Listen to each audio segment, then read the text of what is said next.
You are listening to Hit Play, Not Pause, a feisty menopause podcast for active, performance-minded women.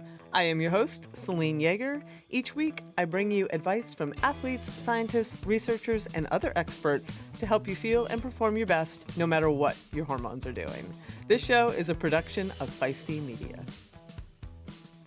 Hello, strong, feisty women. I hope you all are well. So, let's have a conversation about menopause, weight gain, weight loss, where GLP-1 medications fit into all of this, because that conversation is accelerating at warp speed as we speak, and more people are getting on these medications or are interested in them. And I just wanted to sit down and have a really nuanced conversation about this, because as women, we are told that our bodies are wrong almost from the moment we become aware that we have bodies.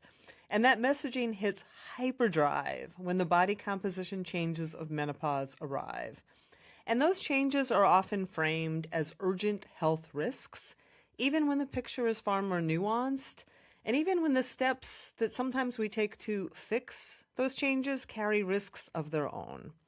So I was really happy to get dietitian and public health nutrition specialist Diana Reid back into the studio with me. She remains one of my favorite guests when it comes to talking all things weight.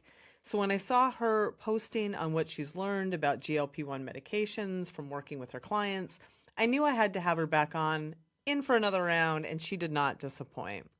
We dug into what drives midlife weight gain, what belly fat and BMI do and do not mean for our health, and where GLP-1 medications fit into this picture. We talk about muscle and bone loss and underfueling and weight regain and how to protect your health if you choose to use weight loss medications in general.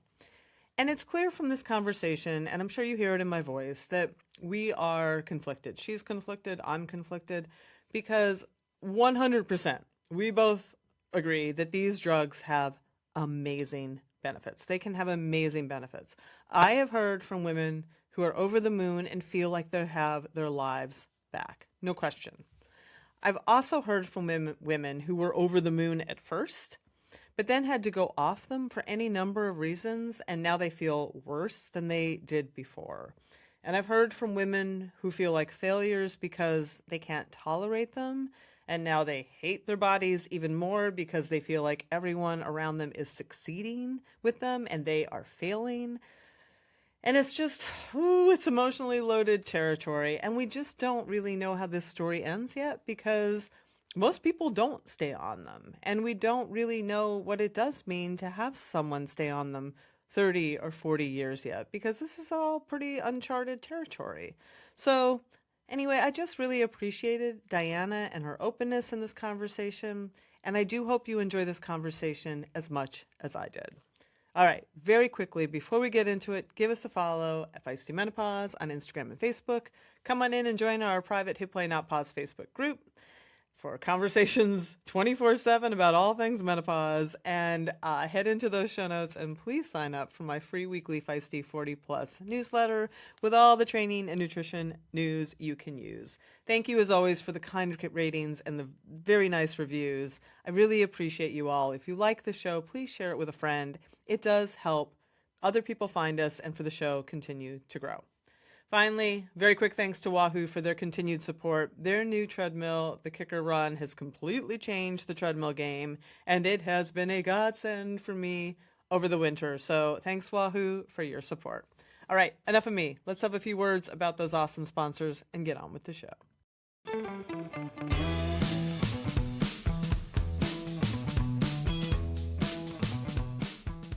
Diana, welcome back. It's been, as we were talking right before I hit record, almost 5 years, which seems actually almost impossible, but time, it's a construct. It's crazy. I know. Also the fact that we've been talking about this stuff for this long, when some of it all feels kind of new, right? Yeah. You know, you and I might be old timers in this field at this That's point. pretty funny when you think about it. Yeah, I'm just 5 years. like, well, yeah, because a lot has happened. And I've told you this, and I mean it with my heart. Like the first episode we had, and I will link it in the show notes, remains one of my favorite conversations that we've had, because women are I try to be so generous with my words and I try to be careful, but they're just lied to. I mean, they just are. They just Absolutely. are. They just, bodies change, and many people will tell you, Yeah. oh, it's your fault. And if you Yeah. had more willpower and if you just did XYZ, you would Yeah. not ever gain another ounce. And it's just not true. And I was so grateful for you sharing your own story, which I think is meaningful because Yeah. you are a woman with all of that information at your fingertips and in your head as a global Yeah. dietitian, right? And I still struggled. Yeah, I'm and still that's struggling important. some That is days. Yeah. important for people to hear. And I was so great grateful, honestly, that you just shared your story that way. And it's just something I think every single woman needs to hear, and I appreciate that. And I wanted, Oh, thank yeah, you. you're welcome. And I want to go back in and talk more because this conversation has really evolved. Yep. Um, but I wanted to revisit some of the main points of that last conversation just to see if Mhm. you had any other new thoughts, nuances, anything you wanted Yep. to add. And then we'll go in and talk about GLP-1s and some of the other issues that are just really present right now in every woman's life. So I You think the bet. first thing, and I just alluded to it, but is that menopausal weight gain can be real and rapid and highly individual because so many women hear like, oh, you gained 20 pounds. Like, that's not menopause. That's not real. So yeah. Yeah. I feel like there's a lot of arguing around this topic in social media and even kind of among sort of medical professionals. Hmm. This idea that what is aging based versus what is hormonal versus what is menopause, as there's a phrase, what is it, rearranging the deck chairs on the Titanic. It's arguing about third place. It's just arguments that aren't really helpful. So I think what we know is there's a lot of stuff happening at midlife, and it all affects our weight. So we don't necessarily have to tease out every little last thing, but studies show that women gain weight in midlife, anywhere from 50 to 70. And that's just one or two studies that I looked at. 50 to 70%, Yeah, not 50 to pounds. 70%. Yeah. And not pounds. Yes. Thank you. Mm-hmm. 50 to 70% of women will gain weight during menopause. And then the average is anywhere from, and now I'm going to go into kilos for a second because this is where my That's brain okay. is You can living, talk living kilos. in Europe. Yeah. Anywhere from a couple of kilo to 10 kilo. But again, that's average. So some Right. people And might you gain multiply more. that by 2.2, folks, and you'll get pounds. Yes. Yes, exactly. So we know that there are a number of changes. We know that most women gain weight. We also know the dreaded belly fat that's constantly talked about as, oh my gosh, we should all be ashamed or we're going to die because we've now gained some fat around our middle. We know that that's also linked to hormones and to aging. And you and I talked about that 5 years ago. So I guess what I usually like to say is if 3/4 of women, half to 3/4 of women this happens to, why are we pathologizing this? Like, why are we scaring people? Why are we raising up this red flag and saying, oh my God, it's awful, it's dangerous? It's just a reality. Yeah, and one of the things that you noted that I think is interesting to pull on a little bit more, and I also want to reverse just a hair because when you talk about the conversation, and boy, I hear it all the time about, Yeah. well, it's aging versus menopause versus this versus that, or even more interesting to me is when they're talking about how somehow menopausal symptoms are different from menopause itself. Like, oh, well, if you're not sleeping and you have anxiety and you have all this stuff and your cortisol is higher and your inflammation is higher, well, yeah, you're going to gain weight and lose muscle. I'm like, that's part of menopause. Menopause Absolutely. isn't just estrogen, and I think that Yes. sometimes it gets conflated. People are like, well, it's not just estrogen. I'm like, oh, Yeah. okay, but like estrogen has this effect and all these other Absolutely. things are coming with menopause. So how can you just say menopause isn't Right. at the root of some of this? That makes no sense. 100%. All of those pieces that you mentioned are linked, and sleep is absolutely one of the top ones. Because that affects our energy level and our ability to exercise. It affects what we're craving, what we're eating. I mean, it's definitely going to also, with cortisol and all of that, affect our weight. So yeah, we can't necessarily winnow down exactly what the one thing is, because it's all the things at this time of life. And do we know, speaking of visceral fat versus subcutaneous, so we Yeah. throw around these words, but just to define them very clearly, visceral fat is the deeper belly fat. Yes. It's not subcutaneous abdominal fat, Mhm. because we have that too, and that gets Yep. lost in the conversation. Yeah. And that's really not anything often to be concerned about when you're talking about metabolic health. Uh, there are many studies showing that that like thick thighs save lives. There's something behind that, but Yeah. we do hear visceral fat is like it's going to just put us to an early grave. And Yeah. when you were talking, and in our conversations before, Mhm. can we tease out the cardiovascular and the metabolic risks that are associated with the hormonal shifts of menopause versus those that are related to that visceral fat? That was such a great question, and I honestly feel like we cannot. Mm. So we hear it's sort of like there are a couple of things on various ends. We have hormones on one side, and then we've got cardiovascular disease, and then in the middle, people are putting this visceral fat. So this idea of, well, we did something bad or wrong, and we started to go into perimenopause. So then we got this visceral fat. So now we're at greater risk of cardiovascular disease. But the way I like to look at it is it's more of a Venn diagram, right? So our hormones are changing, so then our body is adapting. Our body composition is changing, which we'll talk about, in a few minutes. We're losing muscle, we're losing bone, we are naturally gaining more fat as our body loses muscle. And then the hormonal changes may change fat deposition or the fat around our middle, which then may increase our risk of cardiovascular disease. But it's not that, oh gosh, we have this belly fat, and now, especially this visceral fat, and now that's the only cause of increased risk. And I think that's what's missed in the conversations. 100%. And I will tell you very personally, I went up to Eternal Health and I had a battery of tests. They're healthcare for athletic people. Yeah. And my visceral fat is very low. It's in like the bottom 1%, if that lower. And Yeah. I still have my A1C and my lipids and all of that stuff rising post-menopause. Mhm. Nothing to do with my body composition or fat levels there. Yeah. I mean, that's the thing that does get missed so often, and because it's not really sexy, right? Well, we have genetics that feed into this stuff. We have family histories. We have maybe other health issues within our body. We have, again, let's go back to the beginning. This time of life for a lot of people is massively stressful and filled with a lot of big changes. So we've got stress.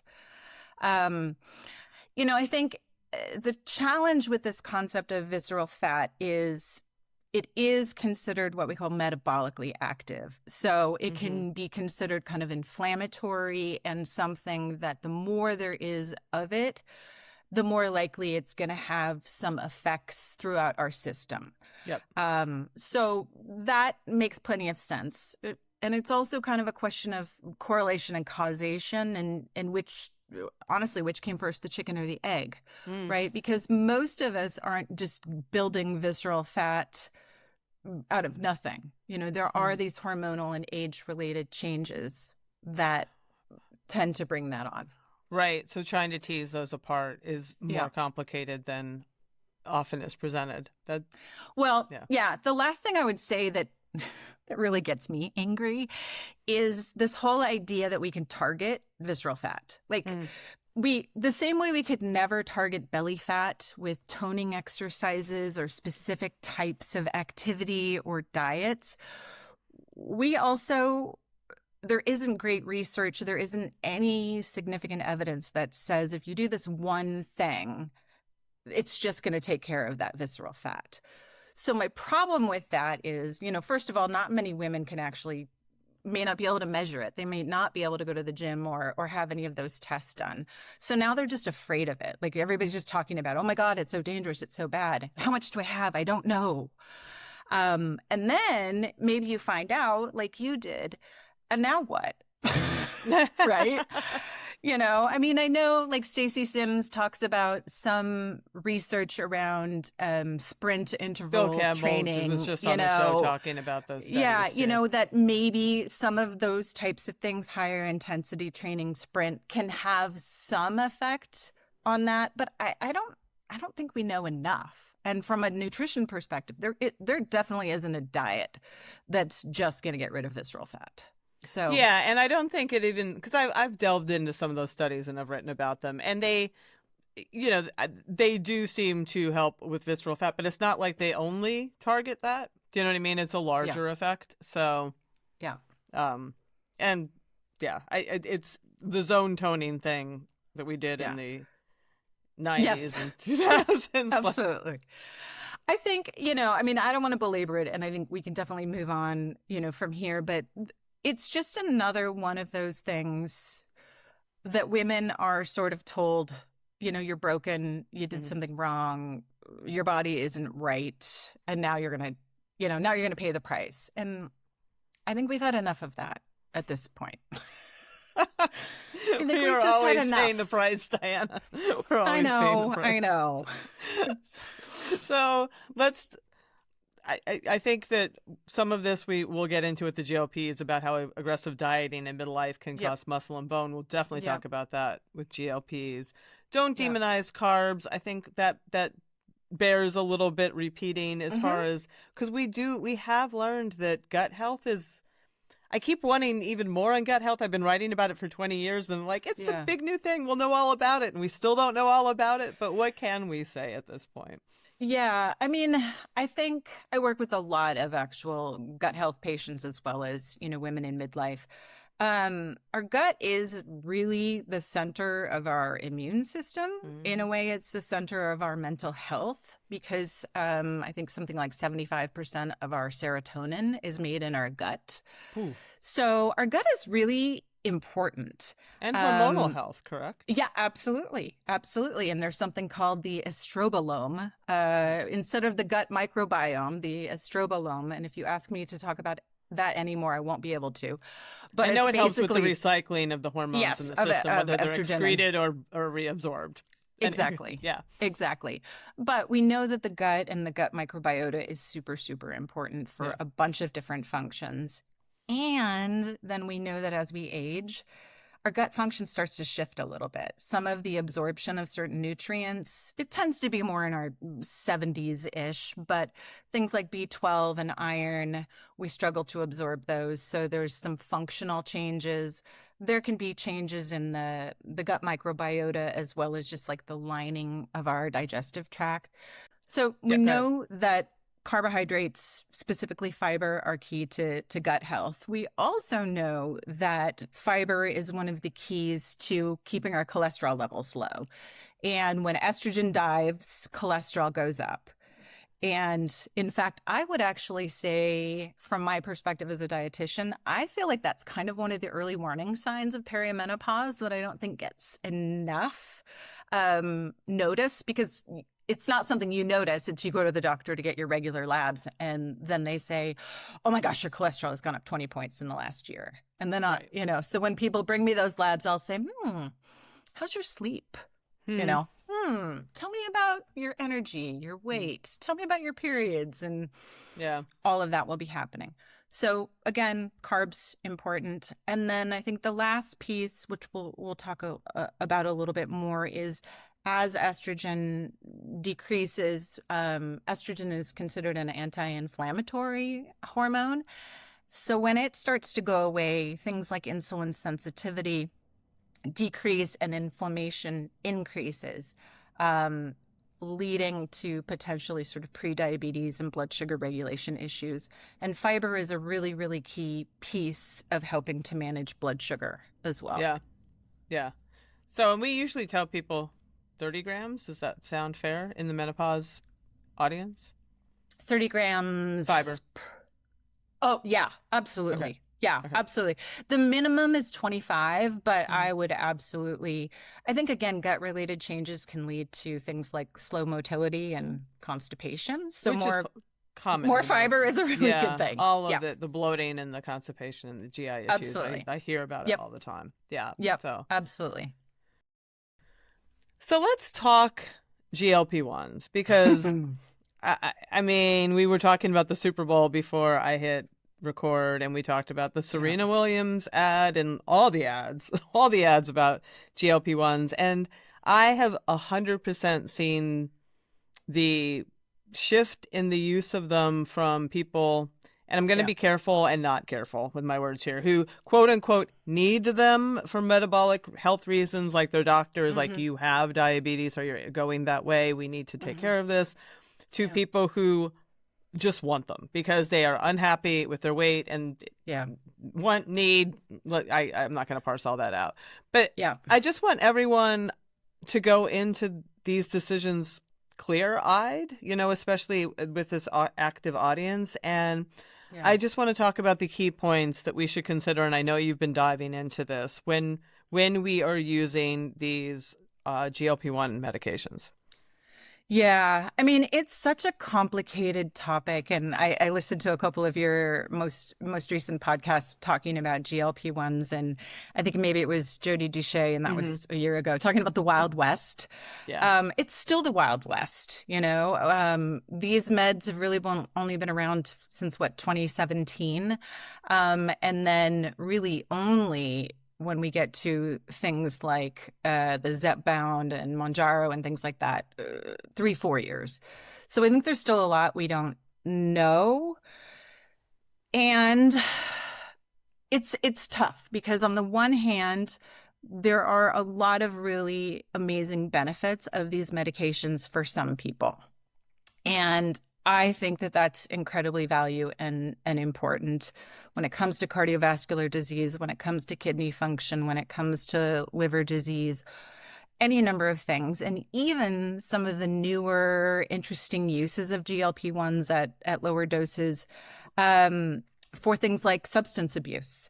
There are some really fascinating things, or a very rare not super rare, disorder called mast cell activation. It's kind of linked to long COVID. There's been some studies on GLP-1s as useful treatment for some of these challenging kind of inflammatory conditions. So, as a healthcare provider, I think that's really important and amazing, and I'm glad we have tools. As a dietitian who works with eating disorders a lot, I definitely have concerns. So I think the way that I look at it, and I mentioned this to you yesterday, our conversation today is, and it's how I deal with this topic with my own patients, is the idea of informed consent, right? So we are able-bodied adults who can make our own decisions, but I want people to have the facts. I want them to know what the potential benefits, what the potential risks are, and I want them to really go into taking one of these meds very clear-eyed. And I will support, when it comes to my patients, I'll support whatever outcome, whatever decision, they decide. But I think it's really important because in my experience, a lot of the doctors are just prescribing these things without necessarily referring to a dietitian, without asking for a history of eating disorders or disordered eating. And so it's just, here, you want a prescription, and you want a prescription, and you want a prescription. And there isn't, what we would call wraparound care. So there isn't, oh, let's have you see a dietitian. Let's set you up for labs every 6 months. Let's also have you see a therapist, because we want to work on whatever food issues you've been kind of dealing with over the course of your lifetime. I'm not seeing that. And that is really worrying to me. Those are excellent points. And I am sure that you are correct that a lot of those, what should be part of the intake, is not part of the conversation. Yeah. So let's talk about first why so many people want to use them and are using them, because it does appear that they work. It appears that diet and they far exceed what we usually get from diet and lifestyle weight loss. Can we Yeah. talk about that a little bit? Yeah, absolutely. I mean, I think there's been lots of studies of diets and weight loss over the years, and we could probably sit here and talk for 24 hours straight about that. I'll pick up on a word you just used. They work. And that's one of those challenges with any kind of diet. Well, they work until they don't, right? Fair. You might lose some weight. And I'm not picking. No. I knew that was a word when I used it. But it's exactly, and you teed me up for it, right? So when it comes to weight loss with the drugs, I pulled up some stats. It can be anywhere from 5 to more than 25%. And when I looked more closely of original body weight, when I looked more closely at semaglutide, about a third of the individuals in one trial lost more than a quarter of their body weight.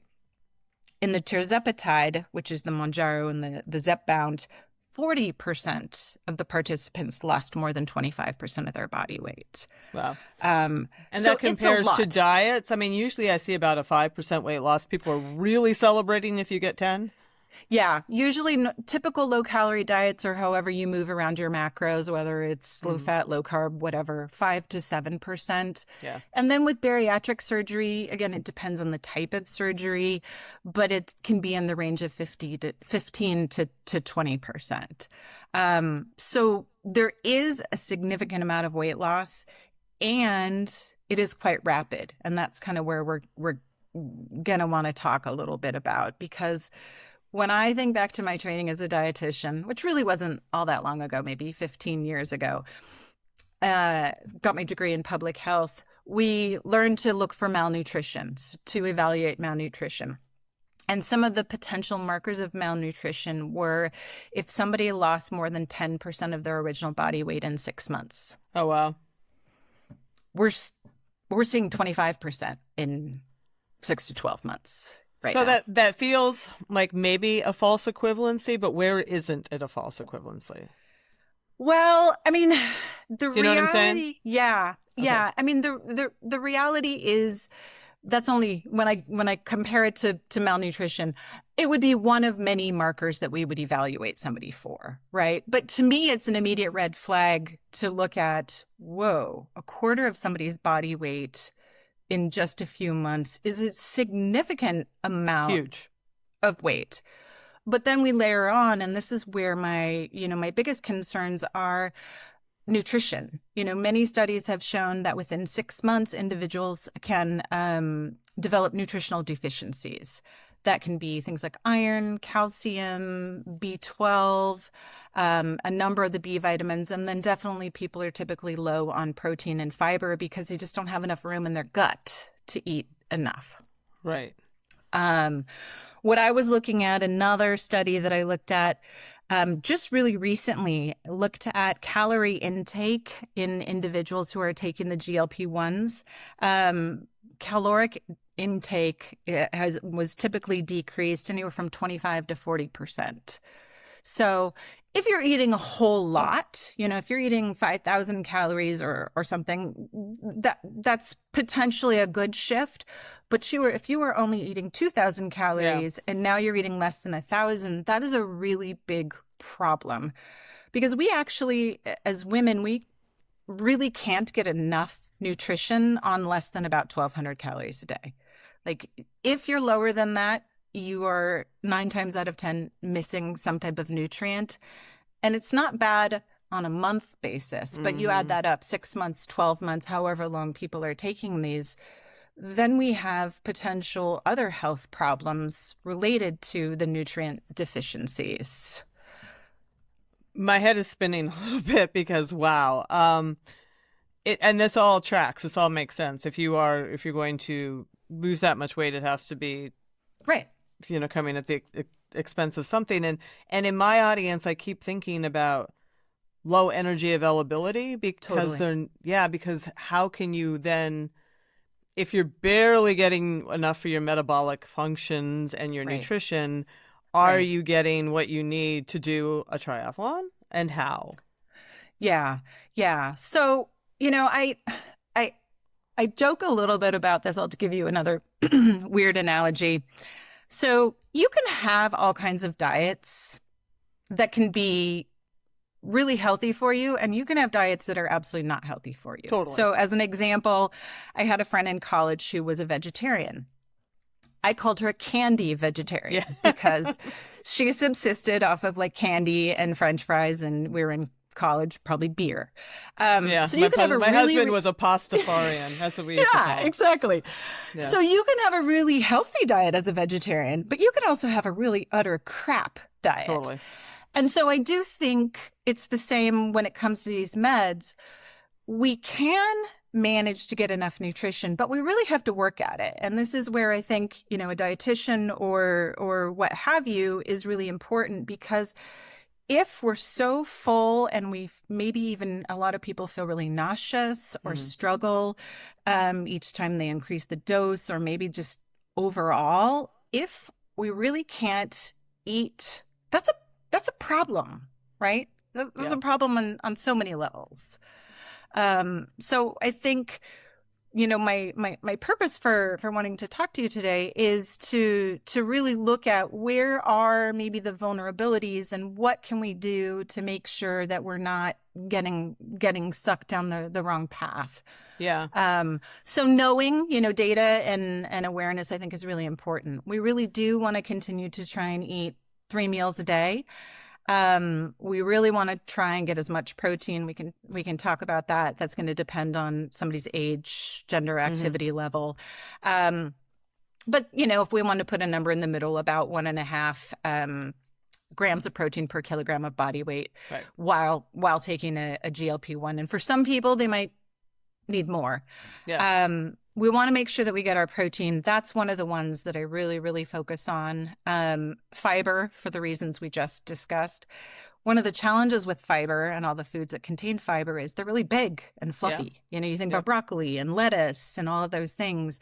And I have a lot of people who are like, well, I'll have a chicken breast. I'm like, and what else? I'll have a chicken breast. Okay, you may never poop again.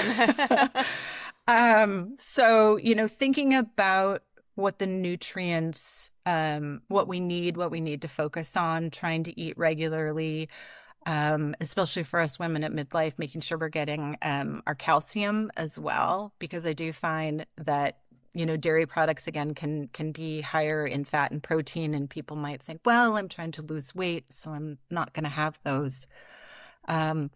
And then I usually also recommend a multivitamin. It's not going to fix anything, but it's a bit of added insurance. And then I tend to get a really good recall of people's diets and look at, okay, well, how often are we eating how much, and what else might we need to do to sort of pull everything together? I want to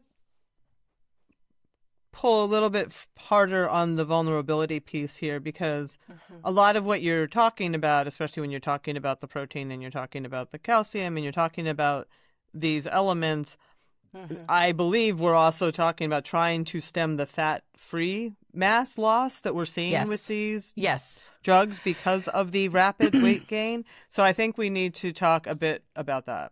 Yeah, I agree very, very specifically. So looking at a bunch of different studies, the loss of lean mass, which lean mass is muscle for sure. There's also, bones and organs and things like that. We don't necessarily have studies that pull out just muscle loss. We have bones real important too, though. Yeah, exactly. Exactly. So we have fat-free, fat mass, and we have lean mass. Yeah. But the studies that are out so far can be up to 40%, depending on the medication and the dose. Up to 40% of the weight loss is lean mass. The average is somewhere about 25%. But that's still, to your point, like, if we're at midlife especially, and if we've worked really, really hard to put on muscle, and we're already losing it every decade as a result of just natural aging, the idea of losing 40% of that, whenever we lose weight, 40% of that being muscle is really problematic. And the older we get, the more that that's going to start to push us into, areas like sarcopenia, sort of medically significant muscle loss and muscle wasting. And that's really problematic. When I talk about muscle, and I'm sure for your audience, it's fairly, commonly understood. Muscle is strength and power and mobility and all of those good things. But it's also really important, as you mentioned, for bone. Muscle is the thing that surrounds bone. And we're already losing bone, which we'll talk about, in a second. We're already losing bone. Up to 20% of our bone mass sort of disappears at the 5 years around the menopause transition. So to accelerate that is really problematic. So we want to keep our muscle to protect that bone. But we also want to keep that muscle because it does affect our metabolic rate, right? And so if we're continuing to lose muscle, we're most likely going to see a more sluggish metabolic rate, and we are probably going to see some more weight gain. I think the other things to know about muscle, it's really metabolically active. So it has the amount of muscle we have has direct impacts on our immune system, on inflammation levels, and on our glucose regulation. Individuals that are more active and have more muscle tend to have much better glucose and insulin regulation. And if we're losing that, it goes back to, we can have a really healthy way of approaching a diet, and then we can have a very unhealthy way. And an unhealthy way would be to continue to let this muscle and bone loss just continue. Yeah, I was looking, you sent me some materials ahead of this conversation, and correct me if I'm reading this incorrectly, but it looked like there was a 12% increase of fracture risk. There was in one study, and in fact, I pulled up a number of others. This is one, the more that I looked at it over the last week, that there's still a little bit dispute about this. Some studies seem to think that GLP-1 use might in some way be protective. I only found one on that. But several other studies have shown anywhere from 5 to 15% increased fracture risk. And the interesting part is that goes up significantly the older somebody is when they're using these medications. So somebody using a GLP-1 that is, let's say, 38, even early 40s, the fracture risk is about equal. It's slightly higher for GLP-1s, but then you get to about age 58 and it's literally a hockey stick. So the fracture risk goes from about 4% to 17% by the time people are in their 70s, people that have used GLP-1s. This is concerning because 20% of users are women 50 to 64. Yep. Absolutely. It's the biggest group of these users, which is exactly why, I'm so passionate on this topic, because I think it's really important, again, going back to just women's health in general. There's so much that we're not told. There's so much that's not studied with us. There's so much that's just like, oh, it's just menopause. And we have to look out for ourselves. We have to protect our health. And if our doctors don't know this data or aren't paying attention or aren't screening people, we gotta look at that before we approach, these things. So speaking of menopause, more and more they're going hand in hand with hormone therapy, with menopausal hormone therapy, which shows an additive in some studies that's found that the two seem to work better together for weight loss than the GLP-1s by themselves. And we know that estrogen-based therapies are protective against osteoporosis. So I'm wondering what your thoughts on that pairing is. I just literally saw an article on that in a study today. I think I don't know enough about it to be really honest. I mean, I think that the topics, like, we should at this, in midlife, be looking at hormone therapy if it makes sense for us, regardless of whether or not it helps us lose weight, would just be my first and only thing. It protects your bones too. Yeah, it protects our bones, so many different things, joints, brain, et cetera, et cetera. I don't think that there's a massively additive effect to adding HRT to one of these meds. And the reality is I don't know if we need that additive effect from a weight loss perspective. We just talked about these huge numbers, right? So if somehow hormone therapy is helping women lose more weight, I don't know if that's actually a good thing. I think the bigger question would be, and we can talk about this one, is, and I don't think we have the answer, does that somehow help us protect bone and muscle if we're taking hormone and a GLP-1? I don't think we have that data. Yeah. I haven't seen anything. It's also new. I don't Yeah. think that question has been answered either. Yeah. I don't think those things have been tied together. So I would love to be see a real great. basic science study on that too, honestly. Yeah. Like the mechanisms of both of them and see what's going on, as well as like a random, well, I don't know if you could even do that, but a trial of women longitudinally or whatever, seeing if we could see the effects. I mean, I think kind of moving on to something sort of related, the challenge again with the losing weight, whether or not we're taking hormones or not, to maybe help protect our bones. What we know about these medications is at least 50% of people stop them within a year. I was 100% going to get to that. Yeah. Yes. Yeah. And maybe more, and there's lots of reasons for that. It can be side effects. They don't feel good. They're really expensive in some cases if you don't have insurance. Some people don't react very well to them, or they just don't want to take a medication. Yeah. So there's a really, really high discontinuation rate, which I think all makes sense. People get to it's up to 70% in some studies. Is it? Yeah. Okay. But the challenge is, let's go back to, there's always a downside to things.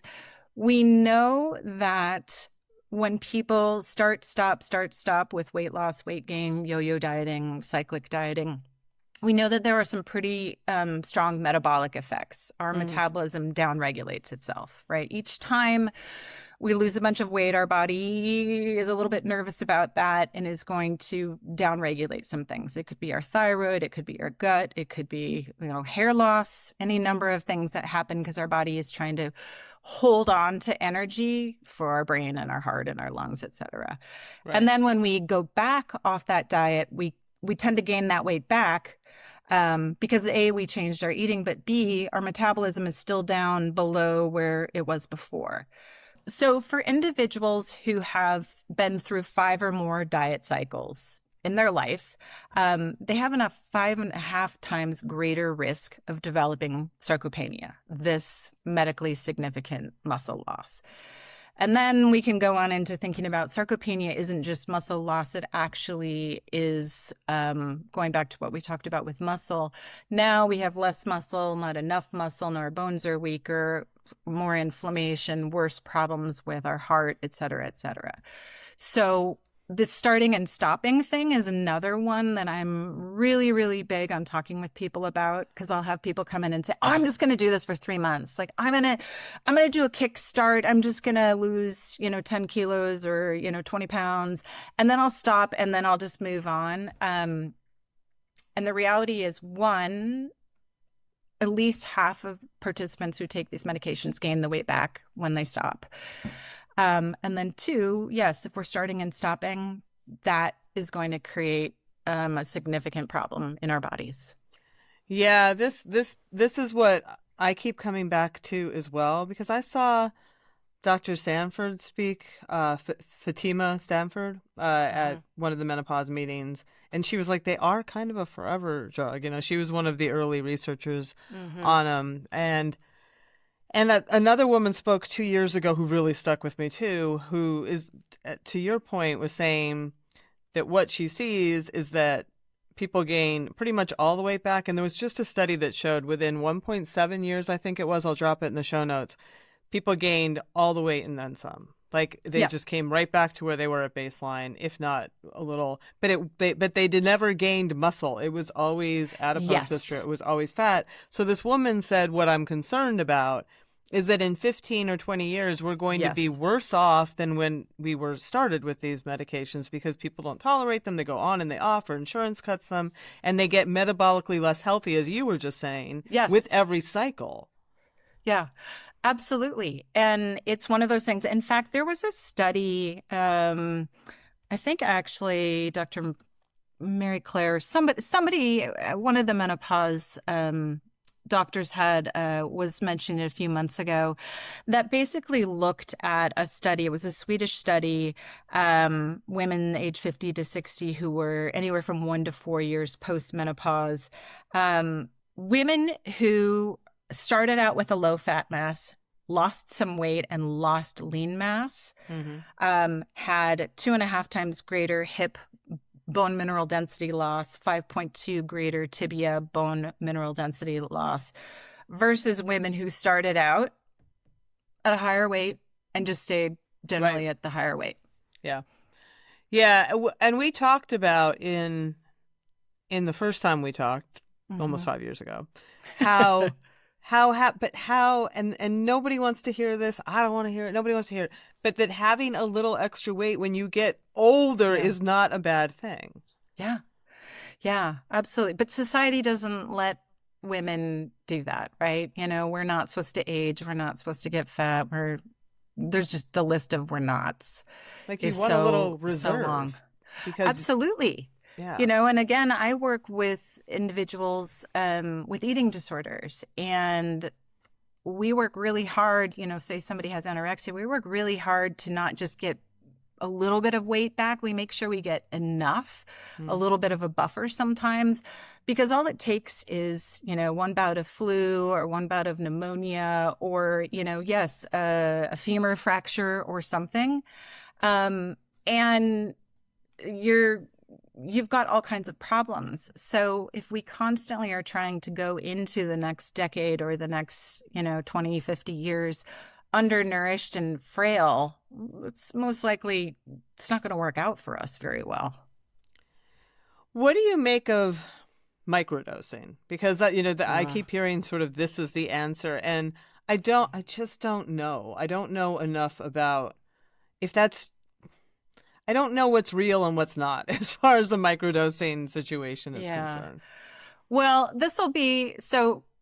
While I was trained in America, I've been living in Europe, as you know, for the last 10 years. And so this is where I have two slightly different perspectives. Here in the European continent, generally everybody is still going by the labeling and the guidelines and still very much keeping a lot of these medications specific to individuals with type 2 diabetes, with cardiovascular disease, et cetera.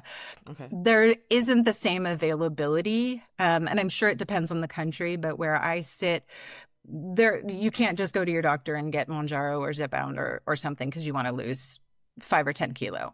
So that part's nice. And so they're very much following the dosing schedule and all of that. I think the U.S., as per normal, is a little bit more experimental. It's a capitalist society. Yeah. You know, and everybody's like, well, if one is good, then 10 are better. Yeah.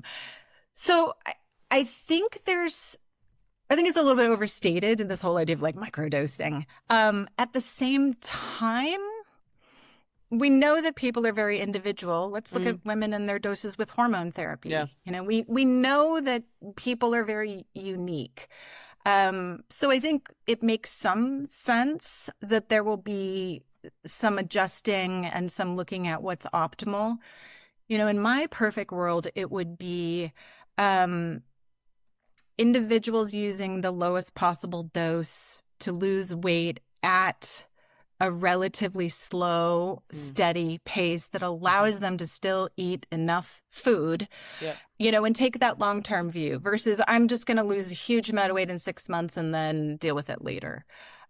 So I kind of wish that there were some more guidelines and, you know, some alternate dosing schedules around that. There's also really not any kind of off-ramping dosing strategies, you know, that are consistent or consensus based. But isn't that because they were made for another thing? I mean, I always think that there's no off ramp because they weren't made to be off ramped. It's a great question. I don't actually know, and we could talk about that for hours too. There are definitely classes of people that think that these are meds that people should just take forever, just like, heart medication or blood pressure. Or metformin, or if you have right, or some, metformin. right. Yeah. But what I think makes that more complicated is if you're taking, let's say, Ozempic, it's actually very specifically dosed for diabetes. The weight loss medications are higher, right? So I think that you're right. They did put some thought into those being things people would take forever. But then we went out and created these meds that are, and we've got the triple GLPs coming out that are much more powerful, that are much more aggressive.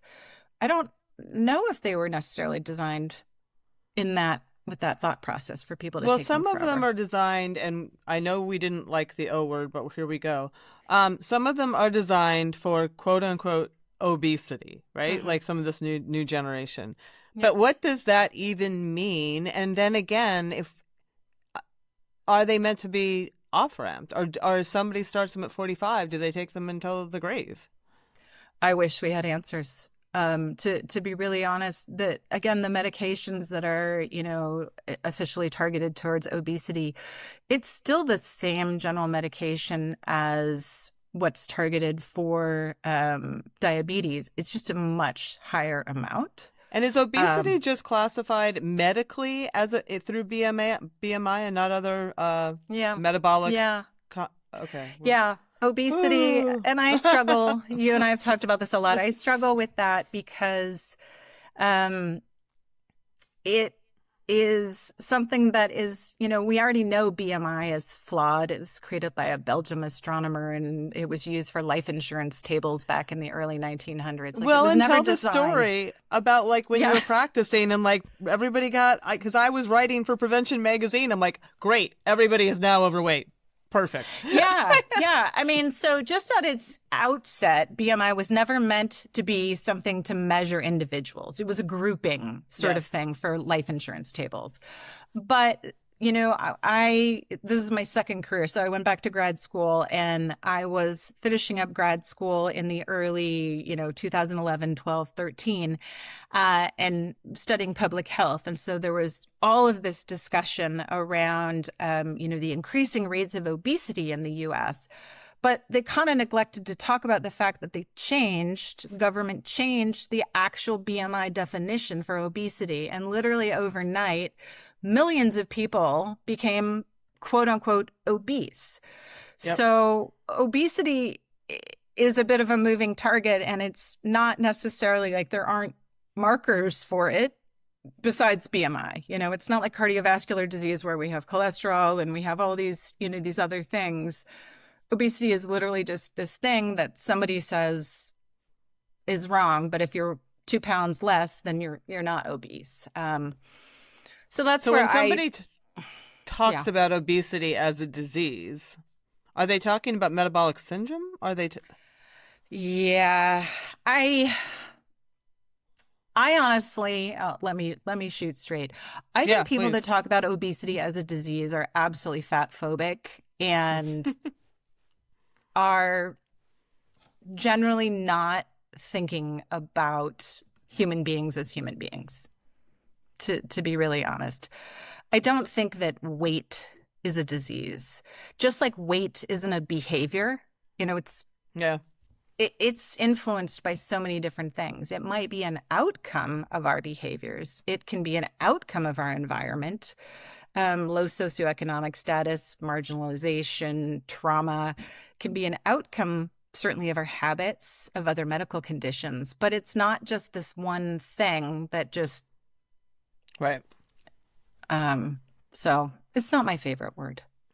I don't know anybody that likes the word obesity, honestly, but it doesn't, and it doesn't, especially if you're looking at it strictly as a BMI number, it makes no sense, especially for individuals. And it's one of those things that everybody knows, and everybody still says, it's all we got. I hear that all the time. Yeah, I mean, and it's true. And one of the reasons, and this might be a little bit of a tangent, I think BMI is continued to be used so often is because let's look at doctors. They have like 15 minutes to see patients. They're not going to ask for an eating history and a food diary, and they're not going to be able to get lab tests and all of these things in 15 minutes. So the thing about BMI, or even, you know, now they've added waist circumference to the metrics, that's something a doctor can do within a 15-minute consult, and say, you know, there's this thing. But I think it's more, it kind of go back to the belly fat conversation, right? Like, weight is a factor, but it's not the thing that makes somebody have diabetes, right? Right. There are plenty of thin people that have diabetes, and there are plenty of fat people that don't, right? So it's not an equivalent to any kind of disease. Is it potentially a risk factor? Sure. Amidst a constellation of other ones. Right. Right. So then let's, as we come up to the top, because we could talk for days and then not cover all this. Let's talk. You shared with me a little numerous point plan. Like, because there are people who are going to use them, and I don't want to leave people thinking like, what should I do? I've done the wrong thing. Should I be on this? This is terrible. Yeah. Like, if you are on it, and if this is a path that you want to pursue for the reasons that you want to pursue it, and now you're clear-eyed, like, how do you help people? And we can repeat it a little bit enough, but just like, if you're taking one of these things, what should people be thinking about? Absolutely. And I'm also going to make sure, I'm going to send you a copy of the handout that I use with my patients, and you could add it to the show notes, and people can get access to it. Love it. Okay. So I will go through it relatively quickly. We talked about one of them already. Just eat enough food. Like, don't skip meals. Eat every 4 or 5 hours, especially eat to fuel your training and recovery. You know, thinking about this athletic audience. Protein, again, is really, really important. And I know all of us women at this age are so sick of hearing about protein, but it is really the building block, the amino acids we need to continue to hold on to muscle, and ideally to build some. So usually 1.2 to 1.6 grams per kilogram body weight. Fiber, which we already talked about, incredibly important, making sure we're getting that. A multivitamin, it's not going to fix all your problems, but it can be an added support in some cases. Hydration is another one, making sure, because a lot of people find that they're not hungry and they're not thirsty. Yeah. And they just don't think about food or water. And then again, if you're athletic, that's not going to feel good on the bike or the run. Anywhere. No. And we can have, with these meds, you can have more fatigue, headaches, constipation. So hydration is really, really important. You know, you don't need to go out and drink 4 liters, but don't scrimp on it. Lifting weights. So strength training, we've been kind of alluding to this. You don't just build muscle with eating protein, unfortunately. Right. A lot of my patients get really upset with me about this one. Well, I'm eating the protein. I'm like, well, those are the bricks for your house. You actually don't have to do the effort to build your house. Good analogy. So ideally 2-3 days a week, full body. I'm not a coach or anything. They like hear that. it all the time from me. Yeah. You don't have to tell. But okay. lift some heavy shit. Absolutely. Yep. One of the other things I do as a dietitian is when somebody comes in, either they're thinking about taking one of these or they've just started, we do body compositions. So going back to that, there's no magic number of muscle loss that we can target. You know, each body is going to lose how it loses. But I really like to check people's body composition. I've got an in-body every 3 months, so we can look and see, oh, gosh. That's a good idea. You know, your muscle's staying really stable, so your protein and your strength training are doing their job. Or, we're seeing kind of a deep dip. So then we're probably going to want to adjust your routine and your protein and all of that. So again, having data. I also recommend people to get regular blood tests. That's going to vary by their doctor. What are you looking for? And checking nutrition levels. Okay. So checking iron, checking vitamin D, checking the B vitamins, zinc, things like that. And again, my general rule would be every 6 months. But if I meet with somebody and it sounds like their diet just isn't very good, or they've lost a ton of weight and they've had a bunch of side effects, I'm going to ask for those sooner so that we can really see where we need to add specific foods or maybe other supplements. And then I think it's also really important because for a lot of people, when they take these meds, it's really a relief. It's a relief to not think about food. You know, we didn't talk about food noise and all of that. But for a lot of people that have been struggling with their weight, you know, for a long time, food has taken an inordinate amount of time and space in their real life. When people make fun of that, I'm like, people think super real. there are people who think about it all the time. They're hungry all the time. They think about food all the time. Yeah. And it's a huge chunk of their life. It's really intrusive, and it really can make people feel ashamed. And so when they start taking these, there can be a sense of relief, like, oh God, I don't have to think about it and I'm not even hungry. And so they go from one extreme of thinking about food all the time to not at all. So in these cases, I really do recommend people work with a psychologist, you know, work on your relationship with food. Don't just imagine that, you know, that it's going to magically be better because of this medication for all the reasons we talked about before. What if you don't get to keep the medication? What if? Yeah. You know, trying to work on coming to some kind of detente with your relationship with food, I think is really important. And then the last one is just, I tell people to take a long-term view, you know, try not to be in that all fired hurry. I'm going to keep going up in dose. I'm going to keep going up in dose. And I can barely, you know, drink a protein shake, but I'm not losing enough. So then I'm going to go up in dose, you know, really try and take all of the points that we talked about today under consideration and take a deep breath, try and really ease your way into it and maybe be a little bit uncomfortable with slower, quote unquote, progress. Yeah. Because you may actually be protecting your health and saving your life by going slower. That's a great mic drop right there. I think we'll leave it right with that. I really appreciate your thoughtfulness and your honesty and your time. Diana, we'll have to have you back on before 5 years pass. Well, as you can tell, I can talk. So any time. Yeah, I'm super passionate about this. It really worries me. When we can make it safer and, you know, create a little cocoon around people with a lot of this stuff, I'll feel a lot better, especially for women at midlife. Do you think we'll see an evolution of them that you'll feel more comfortable with? It's a really great question. I mean, I feel like I've already changed my view even in the last 12, 18 months, just because I've seen some of the novel uses and that these meds, you know, they started with diabetes and then weight loss, but now there's a lot of other interesting stuff with them. I think if we get to, we didn't talk about it today. I can't even pronounce it. The retro group. I know the one you mean. I don't know how to say it either.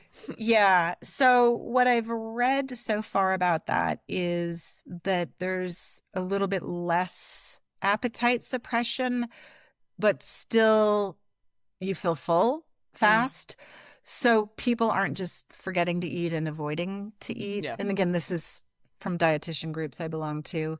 And then I've heard a little bit that potentially there's less lean mass lost. I don't know how and why. But, you know, to your question, if we can start to get rid of some of the parts or moderate some of the parts that are problematic when it comes to nutrition and, you know, bone and muscle loss.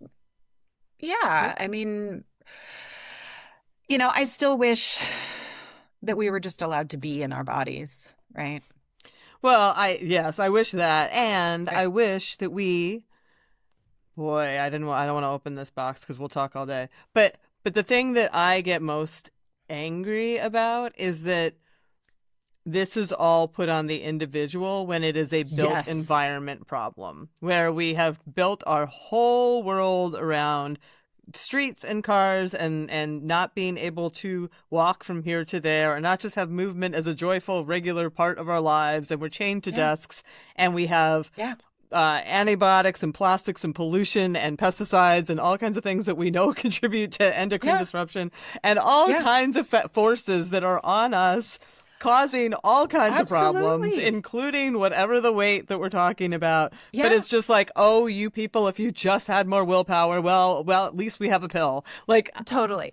No, dude, I could burn it all down. You and I are on the same page. And that is another one of the ones that I get super crazy about too, having a public health background, because, you know, we have built environment, we have socioeconomic status, we have people that are working 3 jobs just to make ends meet. They don't have time to go cook a 5-course meal. And we got Mike Tyson at the Super Bowl saying, oh, you pudgy. She just gave the finger if you're only listening to this.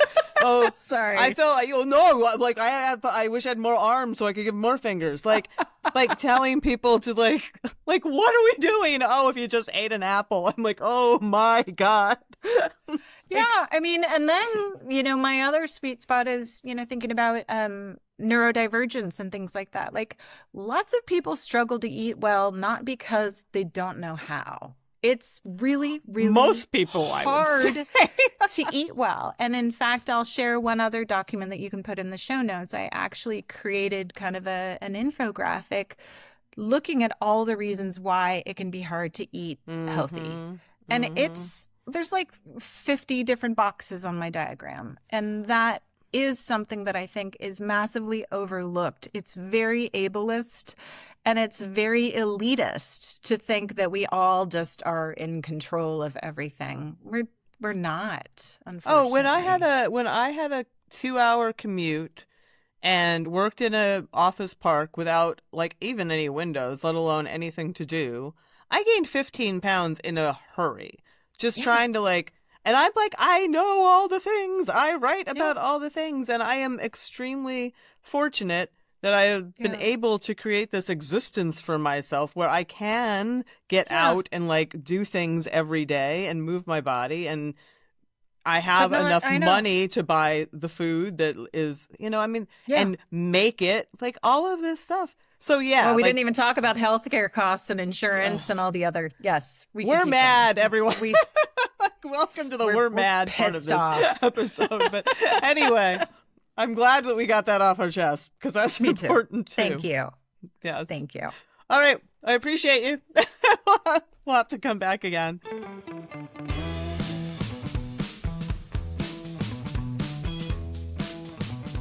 Well, that is our show. Come on back next week when I sit down and have a good cathartic venting session, which is also packed with lots of training and nutrition advice with Shauna Norton of Competitive Female Training.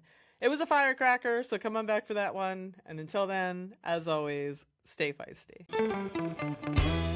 You have been listening to Hit Play Not Pause, a feisty menopause podcast for active performance-minded women. I'm your host, Celine Yeager. This show is edited and produced by the most amazing Carrie Barrett and the other talented, strong women at Feisty Media. Follow us on social media at Feisty Menopause. And please help us spread the word. Screenshot and share this episode on your social media channels with the tag @FeistyMenopause.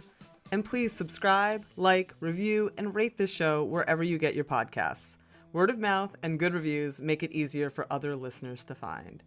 Thanks for listening, and as always, stay feisty.